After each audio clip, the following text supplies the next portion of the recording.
It was a humbling experience, to say the least. It was the biggest medicine journey of my life and the biggest journey of my life up to that point. When I came back, I knew that I wasn't going to be the same person. I knew that the integration was the integration of a lifetime. That led to what I'm doing today and why I choose to help people, to serve people. Welcome to Entrepreneurs in Recovery podcast. I'm your host, Jesse Harless. This is a podcast where we explore stories of entrepreneurship, stories of resilience, stories of recovery. We also explore many holistic health practices, including the healing potential of psychedelic medicines. If this is your first time tuning into the show, welcome. I'm grateful that you are here. We are now approaching about 90 episodes on the show. It's really amazing when I look back and I think about when I first started this podcast, why I first started this podcast. And today is going to be a really special episode. Today is going to be another solo episode with me. And in this episode, we're going to go into some of those reasons why I started this podcast. But we're also going to go into a story about a journey I did with psychedelic medicine, which I promised many, many moons ago that I would do this episode. And the reason I took so long to do it is because it's vulnerable. And speaking about experiences with psychedelics is also something that is very personal. And especially when there's things that happen in the journey that involve, let's call the mystical experience.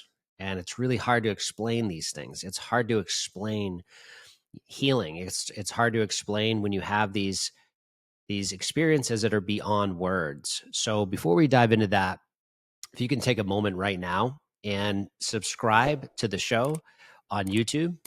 And you can also, if you would, takes about 10 seconds to go to Spotify, leave a review, or on iTunes. I really appreciate that. That really helps the algorithm. It really helps more people find the show. So if you could just take a minute to do that, I'd appreciate it. So let's get started.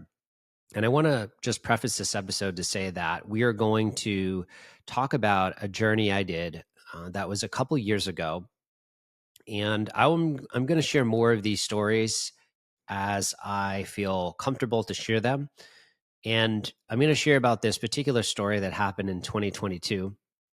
And then what we're going to do is we're going to talk about some of these integration practices that I'm going to recommend. And I'm also at the end, I'll mention how you can actually download a free guide to these integration practices.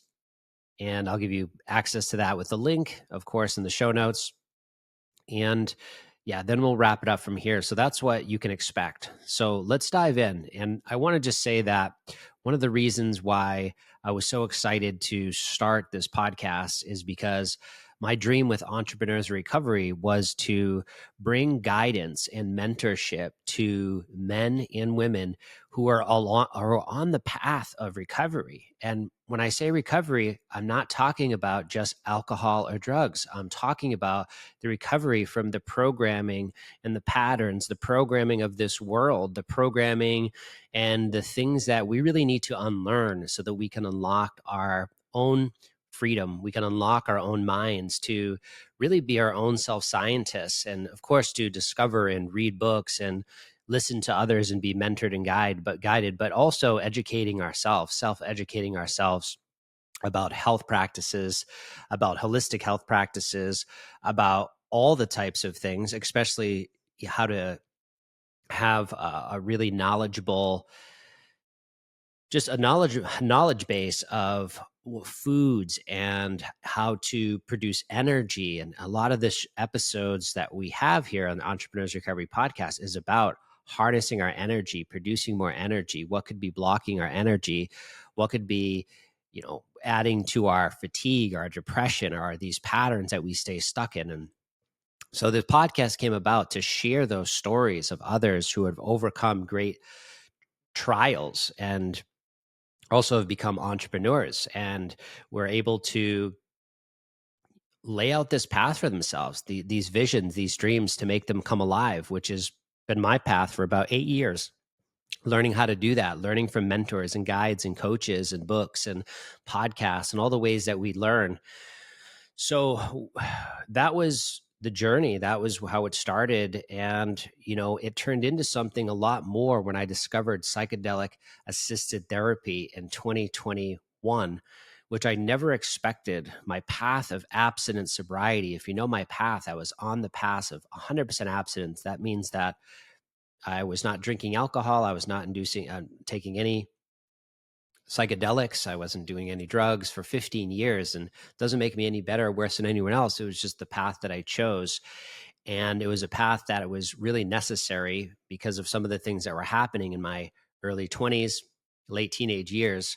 With this, I was really on a path in many ways of self-destruction. And it was due to this unregulated nervous system, this underlying trauma, these patterns that I was really having a hard time with and really didn't know what to do with them. So self-sabotaging and numbing out was the MO. That's what I was doing. So, let's get into what is really today. What's happening is I'm now sharing my ways of healing that I've taken over the last almost 2 decades. And when I discovered psychedelics, and when I say discovered, I was watching, there was a film that came out that I watched, and that was really inspiring. The film is called The Reality of Truth by Zappy Zappelin. And there was also a couple other films that I had watched on YouTube. But these films and some of these books and some of these people I was learning from and speaking with them in person, I started to be convinced that, after 3-4 years of research, that this could be a viable path. And then, of course, COVID hit.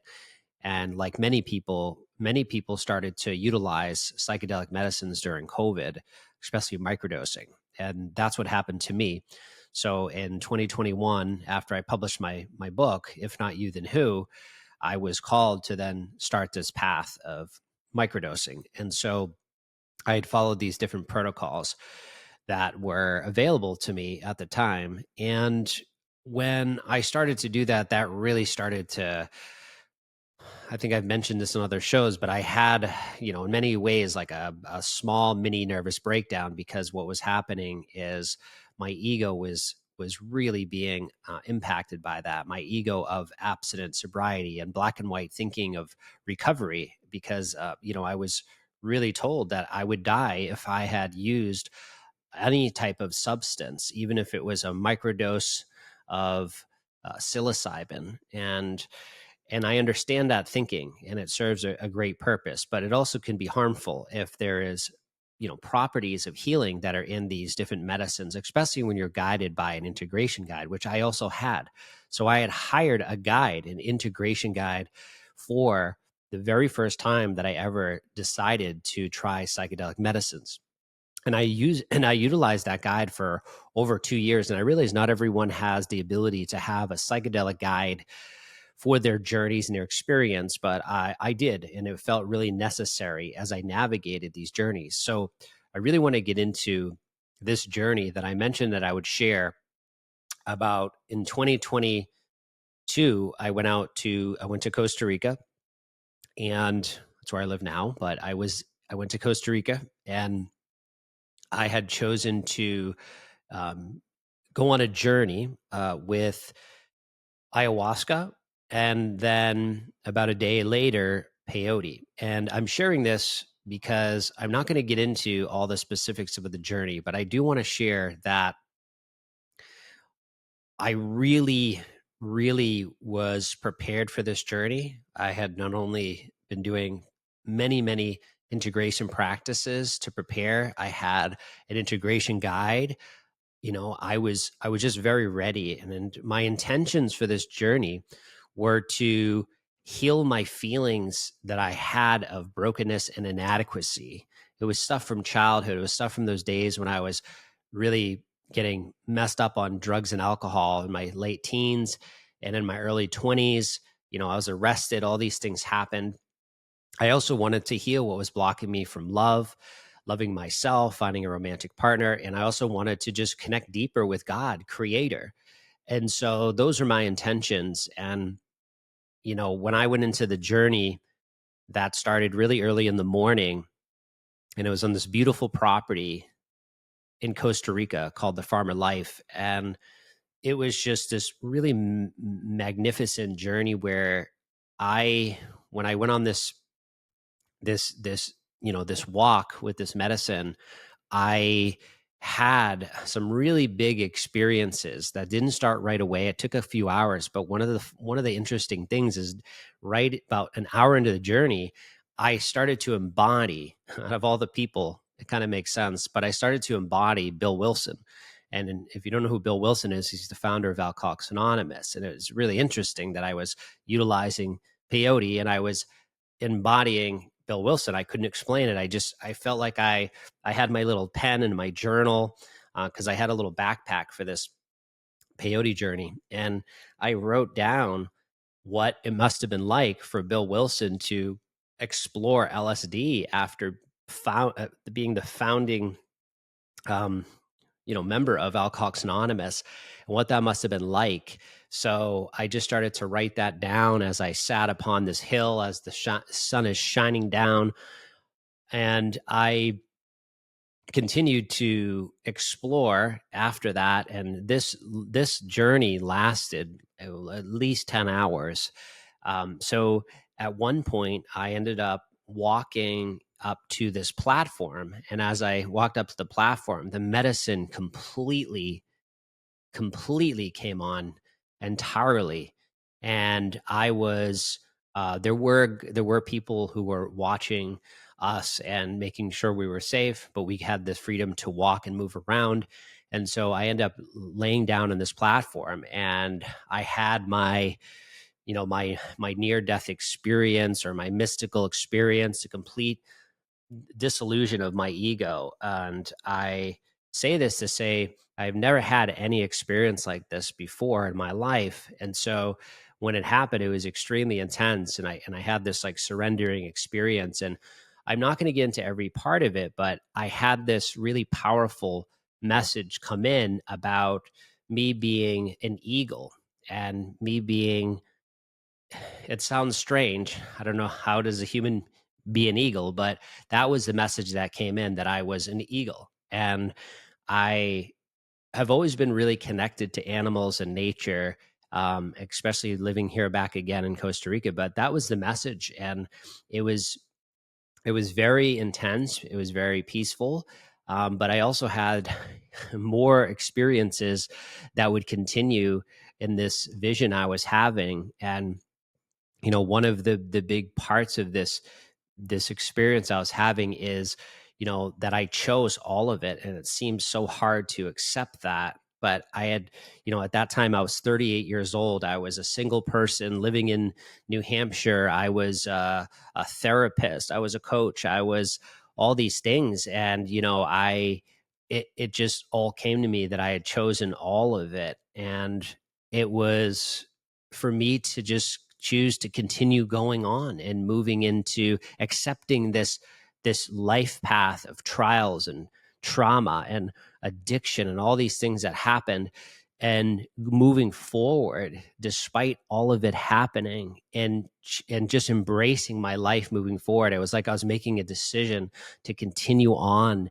And it was just a profound awakening. And when I was in part of the experience, it was hard to explain, but I entered sort of like this other realm. And one of the ways that I could best explain it, or someone could best explain it, is if you ever read Carlos Castaneda's book, The Teachings of Don Juan. He talks about his experience on peyote, and he talks about peyote being what's called mescalito, and he calls it the sky god. It's a way of explaining, connecting to the experience of peyote. And that's a great book if you wanted to understand more about his journey and the medicine. But that book, after I read it, really explained what happened to me during this experience. But the bottom line is I chose to do this life. That was the message. I was connected to the eagle. And I had the deepest cry of my entire life. I had the deepest cry of my entire life. But before that happened, right before, I had this loving, warm grandfather, my grandfather, Grampy, who I had lost when I was 16. He came down and gave me this big hug. And again, it sounds trippy, but that's what happened. I had this really deep embrace my grandfather. And that led to this biggest cry of my life when I came back. And when I came back, I knew that I wasn't going to be the same person. I knew that the integration was the integration of a lifetime, to be able to accept what happened in this life up to that point, to be able to, try to embrace this idea of embodying this eagle, this totem that came to me. And then, just loving on my family that I have, the family that, we have so much trouble with our family members, right? We get triggered and we have so much pain from family, but it was the message of all of it is for my healing. And, these are, some call them sacred contracts. And that's what it felt like in this journey. And, so it was a humbling experience, to say the least. It was the biggest medicine journey of my life and the biggest journey of my life up to that point.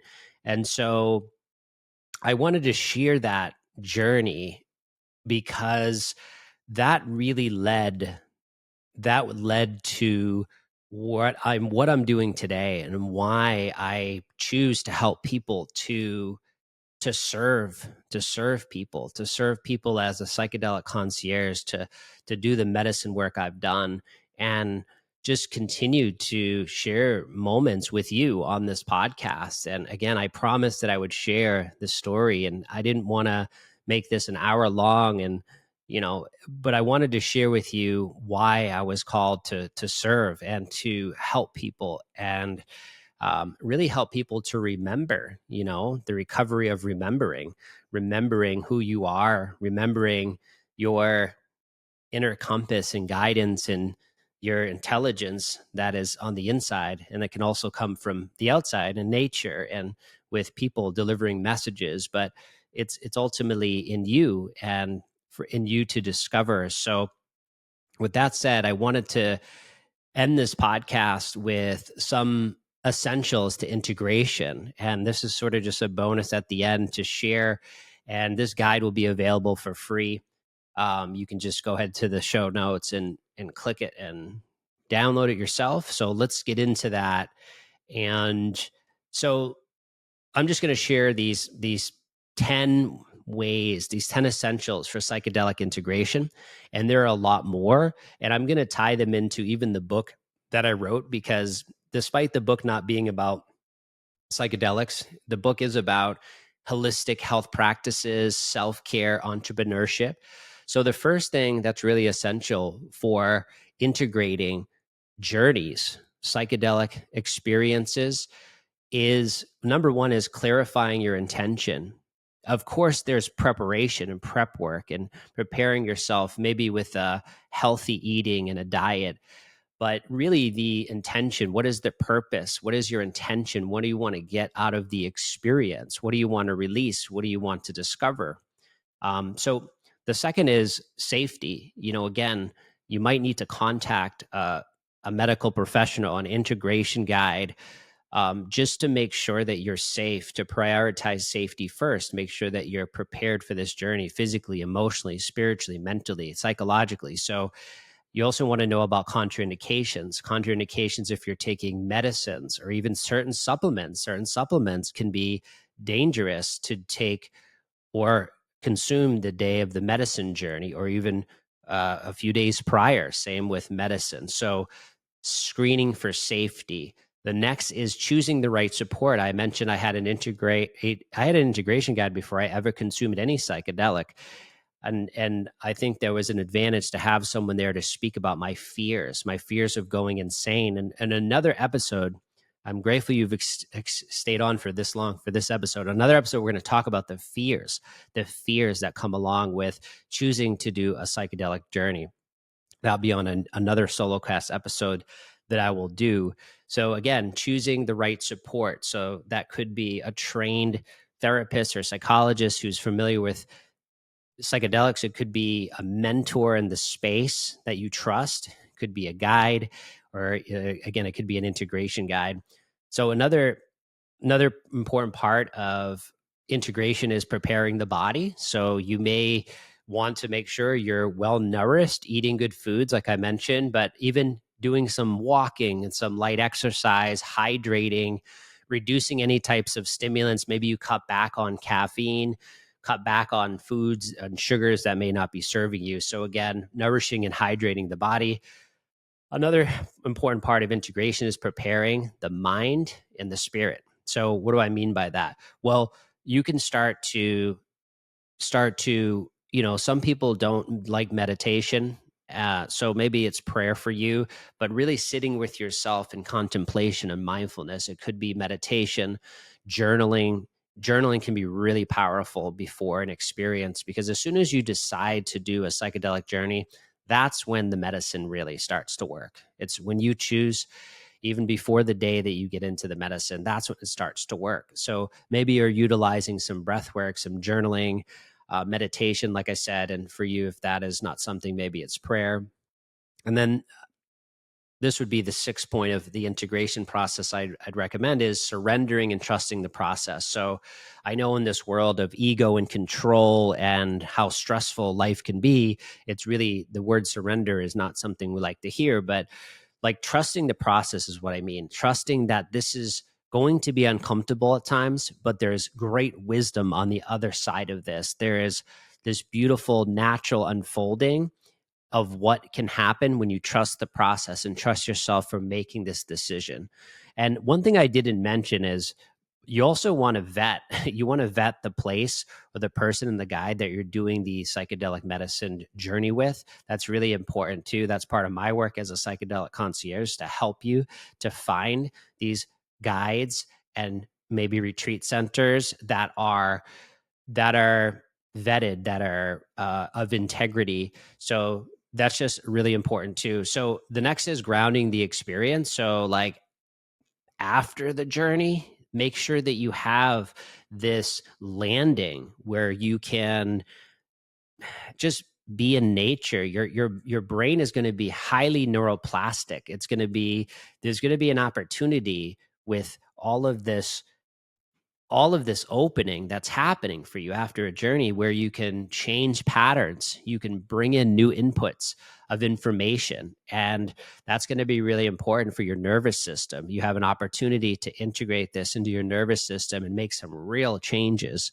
And so this is a part that often gets missed, is the integration process. And that's why people will do so many journeys with ayahuasca or any medicines.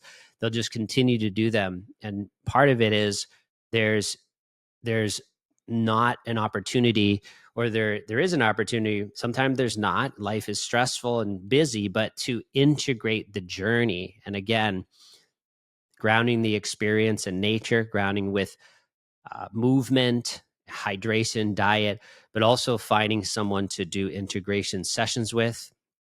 So the next one, and there's three more: integrating through action. So taking action. Once you have these realizations, once you have these awakenings and openings, it's, what is the one simple action that you can take as a result of what you were shown? Maybe it's starting a business. Maybe it's starting to let go and set boundaries with relationships. Maybe it's changing your diet. Maybe it's writing a book. Maybe it's just honoring yourself and stop abandoning yourself and giving yourself more love and self-compassion, honoring this inner child that exists inside of you, so that you can just start to give more love. And again, I know these are really high level. I'm not going super deep into them. On other episodes, we'll go deeper, especially about the fears with psychedelics. We'll go deeper into some of these integrations. So number 9 is share your experience. Once you have the experience, don't share it with everyone. That is a big mistake that I made. And it's not that I wanted to share the experience with everyone, but I try to explain this journey of even what I shared today about the peyote journey. And it's really easy to be misunderstood. So having someone to share your experience that's been through it, or who's just a really good co-regulation friend, or it could be a guide or a therapist, someone you can share the experience with, to hold space without judgment. Okay, the final one is continuing the self-care process, continuing this showing up for yourself, just continuing to show up for yourself, taking good care of yourself, continuing the movement, exercise, maybe continuing therapy, maybe it's continuing the self-love and self-compassion. So again, just continuing this this self-care. And if you have any more questions, if you have any questions about what I shared today, go ahead and reach out to me. You can send me a message on Instagram, Jesse Harless 222, or you can, contact me through my website. But, what is your main takeaway from today? I promised I would share the journey of peyote, and I did. And I also want to just leave you with, what do you feel is your main takeaway from today's episode? And maybe you're in a place where you are just needing some support right now, or you're just ready. You're just ready. You're called. You're ready to do the next step in this. I hope this episode was helpful, and I hope you all have a great day. Thank you for checking out Entrepreneurs of Recovery podcast. We are so appreciative that you are here. Make sure you go ahead and like and subscribe to the show on YouTube. Leave a review on iTunes and Spotify so more people can find the show. Once again, thank you so much. We have great episodes and content come out in the future. Thank you for being here. Have a blessed day.